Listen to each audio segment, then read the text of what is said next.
होई नहीं पुरी सरधाबालीर घटना नीतिकांति सरिबा परे स्वाभाविक समय रे पहड़ पड़िथिला अଯଥା जगन्नाथଙ୍କୁ अनिद्रा करिवार आवश्यकता नथिला तेणु पहड़ को नहीं कौनसी द्वंद्व नहीं बोली कहचंती आईन मंत्री पृथ्वीराज हरिचंदन से कहचंती सरधाबाली अघटन को नहीं प्रारंभिक तथ्य आधार रे कार्यानुष्ठान होईछि उन्नयन कमिशनर 30 दिन मध्य तदंत सारिबे अन्य कहार अवहेला परिलक्षित हेले कार्यानुष्ठान निया जाई पारिबो बोली मंत्री कहचंती तेबे आगको किपरि अघटन न हेबो से दिग को दृष्टि रे रखी तदंत कराजिबो बोली मंत्री कहचंती जहाँ प्राइमोफेसी थिला से घटना बाबद रे से आधार रे जहाँ जहाँ निष्पत्ति निया जिवा कथा जहाँ जहाँ दंड विधान करा जिवा कथा काली से प्राथमिक तथ्य आधार रे से तक कर दिया जाइछि एवं ताकू आहुरी सविशेष भाव में ताकू अनुशीलन करवा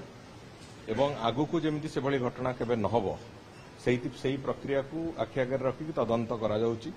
एवं डेवलपमेंट कमिशनर तार तदंतर दायित्व नहीं आमे गोटे मास भितर से तदंत प्रक्रिया सरिले से कहीं है सी तो गोटे दिग कहीं है किए दोषी से तो गोटे दिग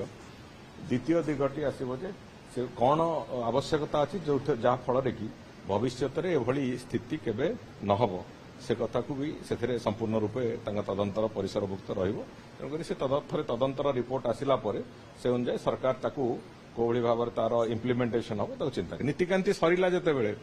सेवायत बंधु माने अत्यंत सफलतार सहित एवं मनोयोग सहित आज एथर रथयात्रा को अनुष्ठित करैछंती तेणुक नीतिकांति पूरापूरी भाव में ठीक ढंग से चली नीतिकांति जो ठीक ढंग से चलला सरिला जेते बेले से पहड़ है से पहड़ को लेकिन द्वंद्व कौन पाई।